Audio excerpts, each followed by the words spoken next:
जिस पार्टी का माइक ले लेके ये लोग जिस पार्टी का ओपिनियन बनाने की कोशिश कर रहे हैं, उस पार्टी के जो प्रेसिडेंट हैं कर्नाटक के डी.के. शिव कुमार, उनका साफ लफ्जों में यह कहना था कि हिजाब के मामले में कांग्रेस पार्टी से कोई आवाज नहीं उठाएगी। तुम ये जो पब्लिक के पास जाके माइक उनके जो है ना जबरदस्ती उनके मुंह में ठोस के ये सवाल पूछ रहे हो, तुम पब्लिक के माइंड को डिस्टर्ब कर रहे हो, तुम गुमराह करने का काम कर रहे हो कि पब्लिक को तुम सिर्फ ये दिखाना चाह रहे हो सिर्फ ये दो बंदे इलेक्शन लड़ेंगे। हाँ, ये तो बात सही। और भी 4 पार्टी इलेक्शन लड़ने वाले हैं, बिल्कुल। और भी कई कैंडिडेट हैं जो जिंदगी भर इलेक्शन लड़ते आए हैं। वही हो रहा है कि भाई फला टिकट किसको मिलनी चाहिए। अरे फला टिकट का तुमको लेके क्या करना है भाई? टिकट जो है ना पार्टी डिसाइड करेगी। पार्टी डिसाइड आप जो है ना शहर के मुद्दों को देखिए, जी हाँ, लोगों की परेशानियों को देखिए, जी क्या डेवलपमेंट हुआ है, क्या जो है ना अभी डेवलपमेंट बाकी है। पब्लिक से आप ये सवाल कीजिए कि आपके शहर के लिए बेहतर कौन हो सकता है। जी बेशक। इतने इतने नाम है, फला ये पार्टी से है, फला वो पार्टी से है, फला ये पार्टी से है। आप इस बार अपना नुमाइंदा किसको चुनेंगे? अस्सलाम वालेकुम वरहमतुल्लाहि वबरकातुहू। बहुत बहुत शुक्रिया आपका रहमान भाई, जो आप मुझे तलब किया है। आपने मुझसे शहर के हालात पे पूछा है, तो शहर के हालात तो मैं 20 साल से देख रहा हूँ। शहर के हालात वही है, हस्बेलाल बरकरार। हम मुझसे पहले भी सुनते थे कि उससे पहले भी 20 साल से वही हालात थे, वही जो है ना लोग वही परेशानियों में ज़िंदगी गुजार रहे हैं, वही टूटे फूटे सड़कों पे चल रहे हैं, वही रास्ते उनके जो है ना जो पहले थे वैसे ही हैं, वही गंदा पानी नालियों का पी रहे हैं, बच्चे बीमार पड़ रहे हैं, कई बच्चे तो मर रहे हैं। तो शहर के हालात तो वही हैं। और रही बात जो आपने इम्पोर्टेंट सवाल, जो आज के दौर में आज के जो सियासी माहौल में गुलबर्गे में जो कुछ मीडिया वाले जो हमारे दोस्त हैं, जो पब्लिक में जा के जो है ना एक पब्लिक का ओपिनियन बोल के प्रोग्राम चला रहे हैं कि फला पार्टी की टिकट किसको मिलना चाहिए, फला पार्टी की टिकट इनको मिलना चाहिए, इनको मिलना चाहिए। तो 5 साल का डेवलपमेंट कोई कुछ नहीं पूछ रहा। 5 साल में कौन क्या करा, क्या पार्टी का क्या वर्क हुआ और कौन कितना उसको गरीब फायदा उठाया, ये कुछ नहीं पूछ रहे। टिकट किसको मिलेंगी? देखिए टिकट, मैं वही बात कहना चाह रहा हूँ, टिकट का मसला पब्लिक का नहीं है। टिकट किसको देना डिसाइड कौन करती हो? एक पॉलिटिकल पार्टी है कांग्रेस, वो पार्टी जिसको चाहे देगी टिकट। ये मीडिया वाले पब्लिक के जो है ना पब्लिक के पास जाके उनके मुंह में माइक ठोस के पूछ रहे हैं कि फला सेठ को मिलना चाहिए, फला मैडम को मिलना चाहिए। अरे भाई पार्टी जिसको देना है देगी, वो एक पॉलिटिकल पार्टी, वो इलेक्शन लड़ेगी। तुम ये जो पब्लिक के पास जाके माइक उनके जो है ना जबरदस्ती उनके मुंह में ठोस के ये सवाल पूछ रहे हो, तुम पब्लिक के माइंड को डिस्टर्ब कर रहे हो, तुम गुमराह करने का काम कर रहे हो कि पब्लिक को तुम सिर्फ ये दिखाना चाह रहे हो सिर्फ ये दो बंदे इलेक्शन लड़ेंगे। हाँ, ये तो बात सही। और भी 4 पार्टी इलेक्शन लड़ने वाले हैं, बिल्कुल। और भी कई कैंडिडेट हैं जो जिंदगी भर इलेक्शन लड़ते आए हैं। तो आपका मुद्दा ये होना चाहिए कि आपने 2018 में जिस नुमाइंदे को चुना था, गुलबर्गा नॉर्थ हो या साउथ हो, उसमें आपको कितना फायदा हुआ? वो बंदा आपके जो है ना वो कैंडिडेट आपके जो है ना मकसदों पे कितना खरा उतरा है, आपके जो है ना वादों पे आपके अंदर क्या तब्दीली आई है, आपको क्या सहूलत मिली है, आपको सहूलत पीने का साफ पानी मिला है या नहीं मिला, ये आप पब्लिक से पूछिए। एजुकेशन में कुछ डेवलपमेंट हुआ? गरीब के बच्चे पढ़ रहे हैं? नहीं पढ़ रहे हैं। हम बचपन से देखते हैं गरीब के बच्चे पढ़ना चाहते हैं, लेकिन फीस को ना भरने के जो है ना उनकी जो मजबूरी है उससे मजदूरी करते हैं।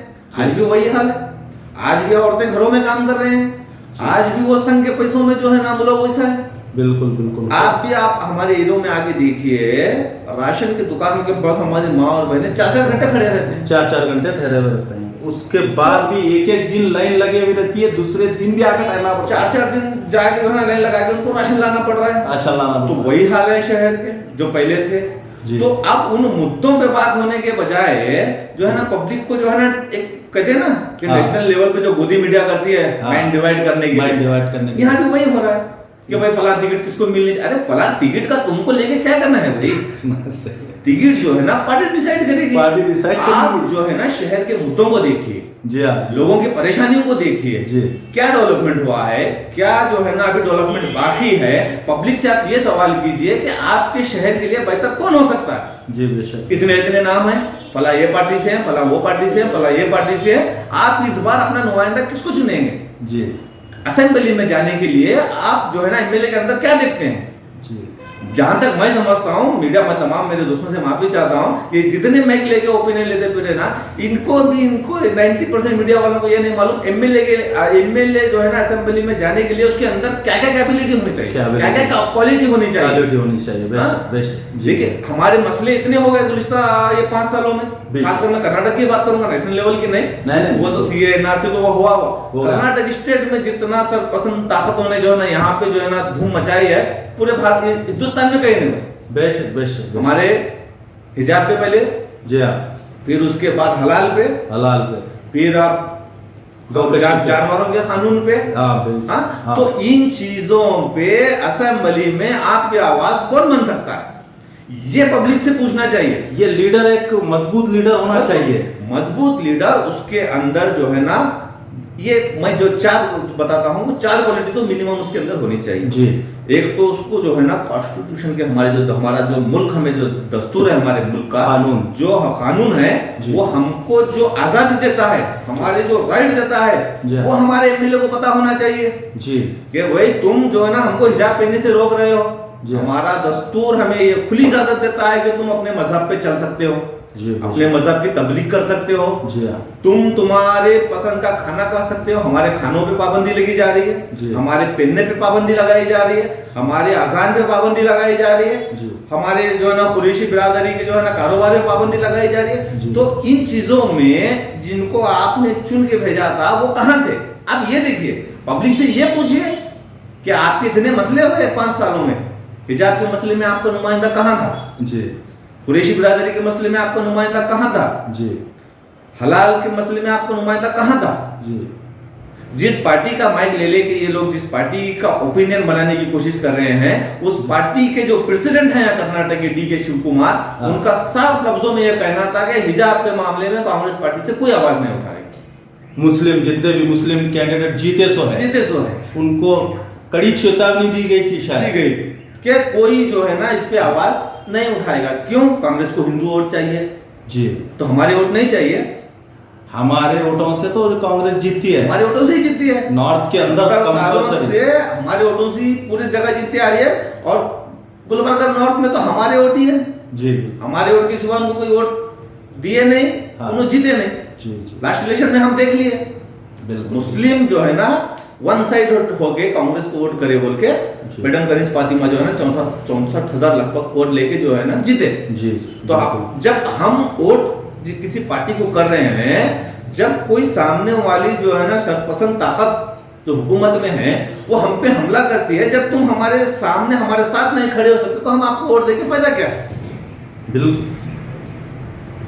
तो ये सवाल जो है ना, ये जो पब्लिक में जो है ना ये सवाल होना चाहिए, ना कि जो है ना आप फलां टिकट किसको दे रहे हैं, फलां टिकट किसको। अरे भाई वो पार्टी का मसला है, पार्टी किसी को भी दे, बहुत पार्टी है, और साथ में GDS पार्टी है, AIM पार्टी है, बीजेपी है और SDPI है और आम आदमी पार्टी है, कई पार्टियां हैं। तो आप जो है ना इनमें से आप किसको चुन रहे हैं, आप ओपिनियन ही बना रहे हैं, तो इस तरीके का बनाइए कि आपके लिए जो है ना कौन बेहतर है, कौन असेंबली में जाके आपकी आवाज बन सकता है।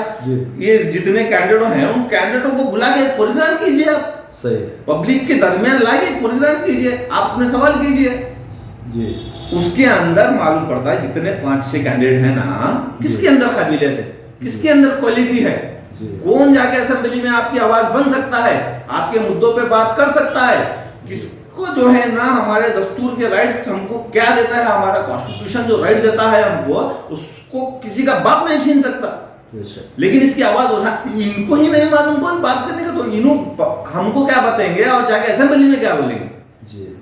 तो इन चीजों पे बात करने के बजाय जो है ना, जैसा नेशनल लेवल पे मीडिया जो है ना पब्लिक को गुमराह करती है, मैं डिवाइड करके, गुलबर्गे में वही हो रहा है, वही काम हो रहा है। तो मैं हमारे मीडिया से पूरे दरख्वास्त रिक्वेस्ट करता हूँ कि भाई शहर के मुद्दों को देखो, शहर के हालात को देखो।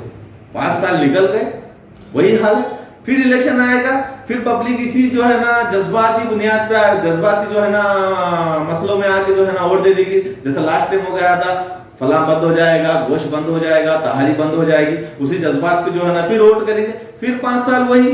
तो आप जो है ना मीडिया पब्लिक में अवेयरनेस, ओपिनियन के साथ साथ एक अवेयरनेस भी लाइक कि कौन सा आपके लिए कौन बेहतर है, कौन आपकी तो जिंदगी चली गई भाई, कमर साहब, मैडम, फिर जितने भी हमारे अब आपकी है, हमारी है, हमारे वालिद साहब हैं, हमारे दादा, उनकी उम्र चले गई, आने वाले नस्लों का कैसे? आप जैसा जो है ना गुजारती चले गए जिंदगी, आने वाली नस्लों की। अब बताइए मुझे, गुलबर्गे में मैं 20 साल से देखता हूँ, मैं उससे पहले 20 साल से भी सुनता हूँ, एक ऐसा स्कूल बताइए जिसमें गरीब के बच्चे हमारे जाके पढ़ सकते हैं। वो गवर्नमेंट स्कूल ही है। गवर्नमेंट स्कूल क्या हालत है आपको? बिल्कुल। दावे इतने बड़े बड़े किए गए कि जो है ना कौम के लिए ये काम हो गए, मिल्लत के लिए ये काम हो गए। भाई गाँव में तो बहुत काम है। साउथ में जो है पानी के जो प्लांट बिठाए, वाटर प्यूरिफाई, जो 5 रुपए डालने के बाद 20 लीटर पानी क्या है मालूम है आपको, मिल जाता है 5 रुपए में। यहाँ पर हमारे लोग जो है 25 रुपए में खरीद कर घर को 25 रुपए में खरीदना पड़ रहा है। साउथ में उतने पानी के प्लांट बैठे हुए हैं। यहाँ पर आपको मालूम होगा, आप भी देखे होंगे कि अपना दिलशाद पंचनाल के पास एक प्लांट खुला था पानी के टाकी के पास, अभी भी बंद है, कोई पूछने को उसको तैयार नहीं है। वही बता रहा हूँ मैं, नॉर्थ में जितना डेवलपमेंट हो गया है ना, सिर्फ पेपर में है जी, जमीन पे कुछ नहीं है। आपने पानी की बात की दालों से, हाँ, तो 1-2 साल पहले की ये बात है जी, हमारे एरिया में पानी नहीं आ रहा था, बहुत मुश्किल हो गई थी पानी की। तो हम फिल्टर बेड पे जो वाटर बोर्ड है, वहाँ पे गए थे जी। वहाँ पे जाएंगे, वहाँ के ऑफिसरों से बात की है, तो वहाँ के ऑफिसर का कहना ये था, भाई आप हम हंगामा करें वहाँ पे जाके। ऑफिसर का कहना था आप कितना भी हंगामा करो साहब, मेरे को उससे फर्क नहीं पड़ता जी। मेरे को फर्क कब पड़ता, आपका जो रिप्रेजेंटेटिव है, आपको जो रिप्रेजेंट करता है, आपका जो एमएलए है, वो ना के मुझे बोला तो मुझे प्रेशर पड़ता। मैं अगर वो जब हम गए थे, वो जो है ना गुलबर्गा साउथ की लाइन चल रही थी वहाँ पे, तो उनका कहना ये था अगर मैं 7 घंटे यहाँ पे पानी नहीं दिया तो गुलबर्गा साउथ के एमएलए आके मेरे गिरबान पकड़ते हैं जी। तो यही काम होता है भाई एमएलए का काम यही होता है। जब कोई अवाम जब आपको जिता के भेजी है तो उनकी परेशानियों को आप ही दूर करना है। पीने का पानी एक बेसिक इम्यूनिटीज है, वो ये तो मिलना है हमको, इसके लिए भी हमको लड़ना पड़ रहा है। अभी तो दूसरे जो है ना जो फैसिलिटीज हैं वो तो दूर की बात है, रोड, नाली, पानी, ये तो बेसिक इम्यूनिटीज है। एमएलए रहो ना रहो, ये तो हमको मिलना ही मिलना है। अगर हम इसमें ही उलझे रहेंगे तो हमारे मसले क्या होंगे? सबसे ज्यादा यही मसला है। और एक बात साहब, जो ये बच्चों की जो स्कॉलरशिप का मामला है वो तो डूब ही गया है, कोई इसके ऊपर सवाल ही उठाने को तैयार नहीं है। स्कॉलरशिप किसी बच्चे को, ना कॉलेज के ना स्कूल के, किसी को नहीं मिल रही। तो अब ये किसका काम होगा दिखाने का? देखिए साहब, एक मैं सोशल एक्टिविटीज हूँ जी, मेरे साथ बहुत हैं, मेरे सभी गुलबर्गा में जो अल्हम्दुलिल्लाह बहुत अच्छा काम किया जी। अब जब हम लोग जाते हैं ना तो हमारी एक लिमिट होती है। हाँ, लिमिट होती है। हम एक लिमिट तक ही जाके बात कर सकते हैं जी। उसके आगे बात करने के लिए पावर की जरूरत होती है। पावर किसके पास होता है? एमएलए के पास होता है, कॉर्पोरेशन मेयर, कमिश्नर, ये लोगों के पास। अब हम जब जाते हैं तो हम जहां तक जाना है वहां तक जाके शोर हंगामा करके प्रेशर बना के आते हैं, लेकिन उसके बाद का जो काम होता है, हमारे जो रिप्रेजेंटेटिव होते हैं, जो हमारे रहनुमा होते हैं, जो हम जिसको हम चुन के भेजते हैं, उनका काम होता है कि वो देखे मेरे शहर के अवाम को जो है ना ये स्कॉलरशिप मिल रही है या नहीं मिल रही है। अगर नहीं मिल रही है तो कहाँ रुक रही है, किसकी बदमाशी से रुक रही है। लेकिन यहाँ तो किसी को फिक्र ही नहीं है। यहाँ पे जो है ना इलेक्शन जीत गए, 5 साल तक जो है ना टेंडरों को देके जो है ना कमीशन खाने में बिजी है। अब देखे देखे तक फिर 5 साल चले गए। अब एक क्रिकेट टूर्नामेंट हो गया, अब उसके नाम पे फिर वोट मांगे जाएंगे, फिर जो है ना उसी जज्बात में पब्लिक वोट देगी कि यही चलता रहेगा। तो भाई मैं इस बार गुलबर्गा की आवाम को ये रिक्वेस्ट करता हूँ, मैं किसी कैंडिडेट की तारीफ में बात नहीं कर रहा हूँ, कि हमको अपने गुलबर्गा नॉर्थ के लिए एक बेस्ट कैंडिडेट ऐसा चाहिए जो काम कर सके, हमारी आवाज बन सके। भाई जब कोई बीजेपी गवर्नमेंट कुछ अगर हमारे खिलाफ कानून लाती है तो हम डायरेक्ट जाके कानून से नहीं, बीजेपी से नहीं लड़ सकते। बीजेपी से कौन लड़ेगा? जो हमारा एमएलए है वो लड़ा जाएगा। एमएलए को लड़ने के लिए उसके अंदर यही होना जरूरी है, क्वालिटी होना चाहिए, क्वालिफिकेशन, पढ़ा लिखा होना जरूरी है जी। वो उसको कानून के, हमारा जो दस्तूर जो हमको राइट देता है, वो राइट को जानने वाला होना चाहिए जी। वो उनके आग में आग डाल के बात करके असेंबली के दीवारों को हला के आ सकता है। आपकी नजर में कौन है ऐसा एमएलए कैंडिडेट? देखिए, आप जितने गुलबर्गा में जितने कैंडिडेट हैं, आम आदमी पार्टी है, जीडीएस है, कांग्रेस है, एमआईएम है, एसडीपी है, बीजेपी, सब में काबिल रहते जी सब में रहते जी कुछ ऐसा जो है ना एक पार्टी में रहते सब में रहते। तो मैं यही कह रहा हूँ कि जितने स्टूडेंट हैं, जितने एमएलए जो है ना ठहरने के लिए हाँ। मीडिया सबको बुला के प्रोग्राम करे। प्रोग्राम करना जी हाँ जब आम पब्लिक में प्रोग्राम होगा ना तो जब सवाल और जवाब होंगे तो उन सवाल और जवाबों पे जो है ना पब्लिक को मालूम हो जाएगा कि किसके अंदर काबिलियत है। लोग में एक माहौल बनाया जा रहा है कि जीडीए अपना कांग्रेस से सिर्फ सीट मिलना चाहिए तो सिर्फ इलियास सेठ को मिलना चाहिए बोलकर, कांग्रेस की सीट सिर्फ इलियास सेठ को मिलना चाहिए बोलकर एक माहौल जो चल रहा है आजकल, उस पे आपका क्या कहना है? भाई ये मैं वही बोल रहा हूँ, ये जो ओपिनियन बोले ना पब्लिक का, अच्छा। ओपिनियन बोल के जो प्रोग्राम चला रहे ना, हाँ। असल में आप देखें इनके प्रोग्राम को, ये ओपिनियन नहीं है, जी। ये एक कैंडिडेट का माहौल बना रहे हैं जी पब्लिक के माइंड को डिस्टर्ब करके एक हाँ। कैंडिडेट का माहौल बना। भाई हम देखो कांग्रेस इलेक्शन लड़ेगी 100% तय, लड़ेगी। बीजेपी लड़ेगी तय है, जी। जीडीएस लड़ेगी तय है, एसडीपीआई लड़ेगी तय है। तय। तो वो पार्टी का मसला है, वो किसी को भी देती है, जी हाँ जिताना किसको है वो पब्लिक के हाथ में है। अब पब्लिक उसको जिताएगी जिसको मीडिया जो है ना आप पब्लिक में फिर के पूरे कैंडिडेटों को जमा करके उनसे सवाल करेंगे, इंडिविजुअल भी कीजिए, इंडिविजुअल भी कीजिए भाई, करके पब्लिक के सामने लाइए कौन काबिल है। बहुत से बाजार के मसाइल थे, जो बाजार के मसाइल थे, जो रोड पर बंडियों पर बेचने वाले फूल मतलब फ्रूट बेचने वालों को, फूला बेचने वाले, फ्रूट बेचने वालों को बहुत से इससे पहले एक 6-7 महीने पहले बहुत से प्रॉब्लम हुए थे। दूसरे जो पार्टी के जो कैंडिडेट थे उन्होंने आकर जो है उसको मसले को सॉल्व करे, तो फिर भी बाजार के अंदर भी जो है माइक लेकर फिरने के बावजूद भी सिर्फ जो बात जो हो रही है कांग्रेस पार्टी की बात हो रही है। तो इसका आपको क्या, इसका क्या बात? देखिए वही मैं बता रहा हूँ कि हाँ। आप एक पार्टी का काम छोड़ दीजिए, जी हाँ आप बोले बाजार का मसला कितना बड़ा मसला था वो। जी बिल्कुल। कई लोग बेरोजगार हो गए थे, कारोबार बंद हो गए थे उनके, जी तो कैंडिडेट नासिर हुसैन उस्ताद गए थे, मैं देखा था वो, जी, जी, जाके कमिश्नर से एसपी से बहुत बड़ा जो है ना वो हंगामा हो गया, जी तो रोड प्रोटेस्ट भी हुआ उसका, जी हाँ तो वो जाके मसला हल करे। ये मसला देखिए नासिर उस्ताद भी है हारे हुए कैंडिडेट, जी। फिर भी वो पब्लिक के बीच में है, हाँ। फिर भी वो आगे पब्लिक का काम करे, लेकिन नासिर उस्ताद भी जीते भी नहीं है, पावर नहीं है उनके पास, पावर। उनकी भी एक लिमिट है जी वो लिमिट तक जाके वो उन्होंने अपना काम करे।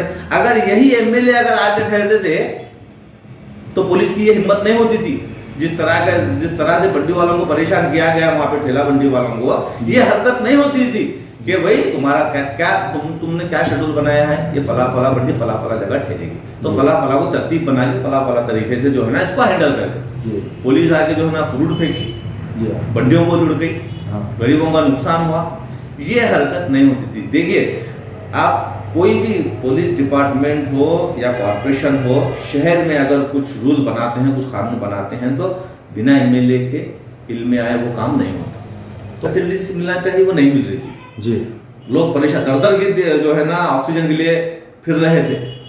अब हम लोग जितना काम किए, कोई में आप हमारे साथ थे, हम देखे हैं बिल्कुल आप किसी- बिल्कुल बहुत जने काम किए हैं। ना किसी एमएलए की हमको हेल्प मिली, जी। ना एमपी की मिली, जी ना कॉर्पोरेटर की मिली, जी जितना भी करे सोशल एक्टिविटीज जो है ना अपना वक्त लगा के जो है ना लोगों की जितना हो सके उतना है। बिल्कुल बिल्कुल आप थे, रियाज खतीब साहब थे, वहां पे जो आलम है रशीदी थे जी। वहां पे एमएलए जीरो थे, कोई भी।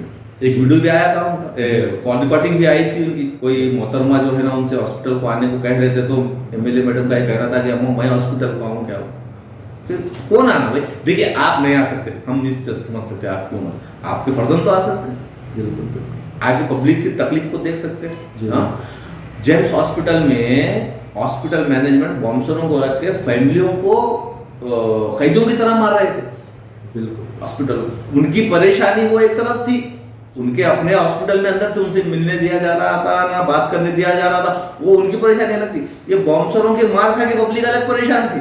ये क्या हालात थी हम गुजरे हैं। तो हम चाहते हैं आने वाले दिनों में, अल्लाह ना करे ऐसी बीमारी फिर आए, आने वाले दिनों में भी ऐसा वक्त आए तो आपका नुमाइंदा आपके साथ खड़ा हो, आपके परेशानियों में आपके साथ खड़ा हो। ऐसा हॉस्पिटल का मसला आया तो हॉस्पिटलों में जो है ना क्या सही ट्रीटमेंट मिल रहा है, नहीं मिल रहा है, गवर्नमेंट की फैसिलिटीज मिल रही है, नहीं मिल रही, ये एमएलए का काम होता है, जी ये सोशल एक्टिविटीज का काम नहीं होता है। जी। ये तो करते हैं बेचारे, उनको ना किसी एमएलए से मतलब होता है, ना कॉर्पोरेटर से होता है, ना मेयर से होता है, ना गवर्नमेंट से होता है। वो तो अपना पब्लिक के लिए काम करते हैं। लेकिन आपको जब जिता के भेजा गया है, आप ना असेंबली में आवाज उठाएंगे, ना आगे ग्राउंड पे काम करेंगे, तो मतलब क्या है इलेक्शन का? छोड़ दीजिए इसे इलेक्शन। तो ये ऐसे मसले हैं पूरे हमारे शहर में। उसको छोड़ के एक पॉलिटिकल पार्टी का जो है ना ओपिनियन बनाते, पॉलिटिकल ऐसा ये एक 8-10 दिन में तो मैं देखा हूँ ऐसा हो गया, इलेक्शन एक ही पार्टी लड़ रही है। अब जिसको वो पार्टी टिकट देगी वो विन हो जाएगा, बाकी सब कुछ नहीं है। तो ये हालत आप ऐसे जब करेंगे, देखिए पब्लिक बाशऊर हो चुकी है, सोशल मीडिया का जमाना है, कोई बाशऊर हो चुका है। तो आप ऐसे काम करने पे क्या होता है, मीडिया की ईमानदारी पे सवाल पैदा होता है। जी हाँ, आपकी इंडिपेंडेंट पे सवाल पैदा होता है कि भाई कर क्या रहे हैं, करना क्या चाहिए था, कर क्या? अरे वो पार्टी का मसला है भाई, पार्टी किसी को भी दे देती है। कांग्रेस का जो मसला है, कांग्रेस किसकी काबिलियत है उसको दे देती है, पार्टी का है, वो पार्टी देख के दे देती। कौन जीत सकता, हमारी सीट कौन बचा सकता, कौन विन हो सकता, वो पार्टी का मसला है। दूसरी पार्टी है, जीडीएस का भी वैसा होता है। जीडीएस में भी 4-5 एस्पिरेंट है, उनमें भी आप उनके जो लीडर है देवेगौड़ा, कुमार स्वामी, उन्होंने अपनी पार्टी का डिक्लेयर कर देते। एसडीपीआई का भी वही मसला है, बीजेपी का भी वही मसला है। तो ये पार्टी का मसला है। आप पब्लिक के मसलों को उठाइए भाई। आप कांग्रेस के वर्कर बन के काम करने से फिर आपकी ईमानदारी को सवाल पैदा है ना? जी हाँ। तो मेरी रिक्वेस्ट है कि शहर में जो है ऐसा माहौल ना बनाएं, पब्लिक के माइंड को कंफ्यूज ना करें। क्या भाई, आप पहले ये पब्लिक में ये बताइए कि आप किसको जिता रहे हैं। आप इस बार अपना जो है ना इरादा किसको करें हैं और कौन काबिल है आपकी नजर में। हाँ। ये एक अलग तरह का ओपिनियन होता है जी। आप ओपिनियन के बहाने किसी का माहौल बना रहे हैं बोले तो ये इधर एक फोटो उधर एक फोटो लगा के वो गलत बात है जी। कांग्रेस चल रही है, जहाज चल रहा है, उसमें सवार है बहुत। कांग्रेस तो अब देखिए, कांग्रेस का हाल तो हम देख रहे हैं। कांग्रेस फिलहाल जो है ना एक डूबता हुआ जहाज है। वो एक ऐसा जहाज है जिसमें छेद ही छेद है और हमारे कौम के लीडरों को उसी जहाज में सवार होना है और जहाज में सवार होकर उसका कप्तान भी बनना है कि जहाज तो डूबने वाला ही है, लेकिन हमारे लीडरों को उसी का कप्तान बनना है। तो कांग्रेस का हाल ये है। तो भाई पॉलिटिकल पार्टी है, वो भी एक बड़ी पार्टी है। अब फिलहाल उसका जरा आगे पीछे चल रहा है, मैं उस पर नहीं कहना चाहूंगा। लेकिन भाई देखिए, कोई कांग्रेस पार्टी ना कौम की पार्टी है, ना जीडीएस पार्टी कौम की पार्टी है जी। कोई पार्टी कौम की नहीं होती। ये पब्लिक का काम होता है कि हमारे कौम के लिए, हम लोगों के लिए कौन किस पार्टी में रह के आवाज उठा सकता जी, ये इंपॉर्टेंट होता है। तो उस पर ये रख के जो है ना पूरी पब्लिक को भी, गुलबर्गा नॉर्थ की जो अब आने वाले इलेक्शन है असेंबली, मैं समझता हूँ 1-2 महीने वक्त बचा है, बहुत कम वक्त बचा है। तो इन चीज़ों के ये जो दिमाग को जो है ना मैं डिवाइड करने के चक्रों में ना आए। हमको अपना फैसला खुद लेना है। हमारे शहर के मुस्तकबिल का ये मामला है, मसला है। तो हम अपना देख समझ के जो है ना फैसला ले। और तो भी है, मीडिया वाले भी हजरात बहुत अच्छा काम करते हैं। कोविड में पूरे हर मसले में हमारे साथ थे, लेकिन ये 8-10 दिन में कुछ माहौल गुलबर्गे का सियासी ऐसा हो गया कि भाई एक ही पार्टी है, एक ही पार्टी से इलेक्शन होगा। अब मेरे को तो ऐसा लग रहा है कि इसी पार्टी में इलेक्शन होगा, सिर्फ इस पार्टी में जो जीतेगा वही एमएलए डिक्लेयर होगा। भाई ऐसा नहीं है, इलेक्शन अभी बहुत लंबा है, बहुत जो है ना पार्टियां हैं, तो वो पार्टी को डिसाइड करने दो। कौन किसको टिकट दे रहा है, पार्टी को डिसाइड कर, पार्टी देगी टिकट। अब तो कांग्रेस पार्टी के प्रेसिडेंट हमारे गुलबर्गा शहर के मल्लिकार्जुन खड़गे साहब है, वो भी बाखूबी जानते हैं यहाँ से कौन जीत सकता है, कौन।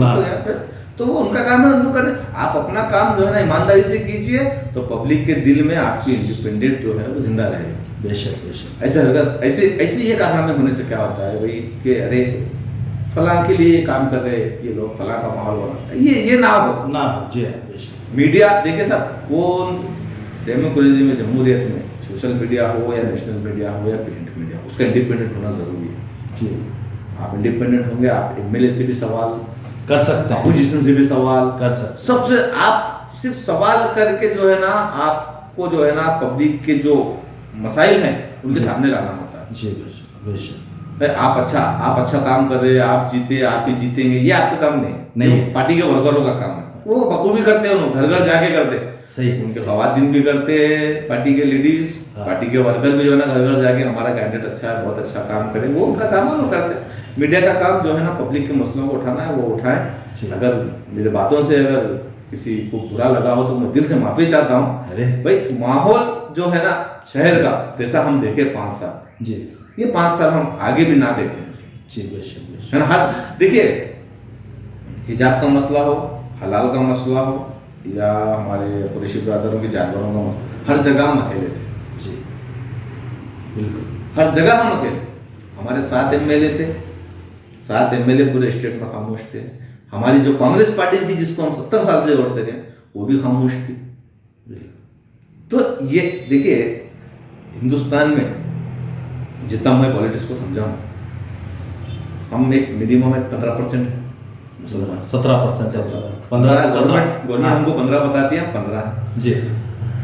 बाकी के कम्युनिटी के देखिए 2%, 5%, 8% ऐसे हैं। हाँ उनका एक लीडर है, जी, वो लीडर उनके लिए लड़ता है, आवाज उठाता है, गवर्नमेंट से उनकी फैसिलिटीज लाता है।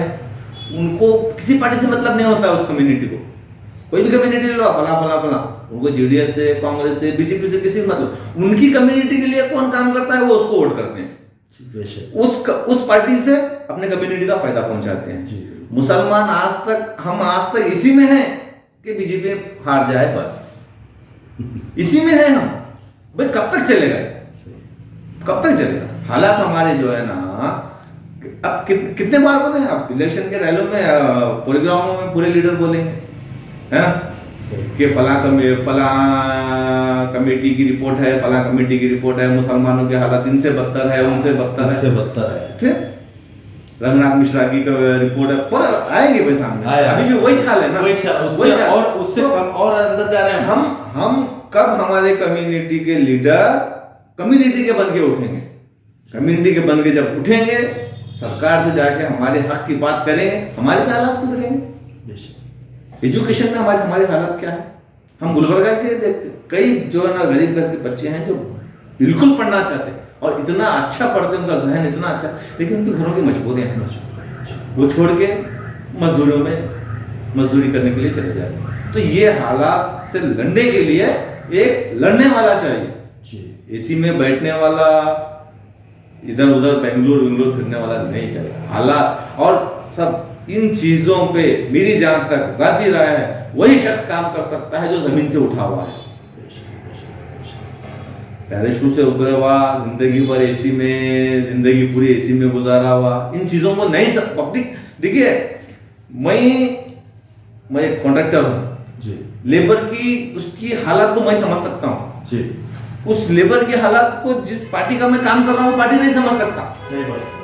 तो हमारे हालात को, हमारे मसलों को भी वही लीडर समझ सकता है जो इनसे जुड़ा हुआ है, जो जमीन से उठा हुआ है, जो जमीन से लगा हुआ है।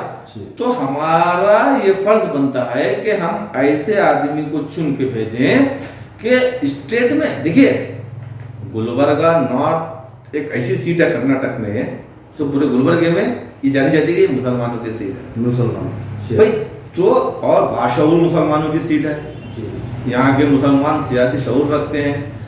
तो यहाँ से जो नुमाइंदा हम जिता के भेजते हैं, उसमें उस नुमाइंदे पे भी स्टेट की नजर रहती है कि भाई यहाँ के बाशऊर लोग किस नुमाइंदे को जिता के भेजे हैं। उस नुमाइंदे की सलाहियत ये जाहिर करती है कि गुलबर्गा नॉर्थ की अवाम में कितनी सलाहियत है। अब जब बाशऊर जब हम हैं, बासलाहियत जब हम गुलबर्गा नॉर्थ की पब्लिक हैं, तो हम भी बासलाहियत और बाशऊर कैंडिडेट को ही भेजें, है ना। आप जब हमारी पूरे स्टेट में ये बन चुकी है तस्वीर कि हम एक बाशऊर मुसलमान हैं गुलबर्गा नॉर्थ के, तो वो लोग ये भी देखते हैं कि किस कैंडिडेट को जो है ना असेंबली भेज रहे हैं। वो डिपेंड करता है ना कि जैसे ये बाशऊर हैं, कैंडिडेट भी उनका बाशऊर आएगा। तो मैं तमाम से यही रिक्वेस्ट करता हूँ कि जो है ना सियासी माहौल अब थोड़े दिन में गर्मा गर्मी हो जाएगी, बहुत पूरे पार्टी डिक्लेयर हो जाएंगे। अब कितना भी माइक लेगो पे वो पार्टी जिसको देना है उसको देगी।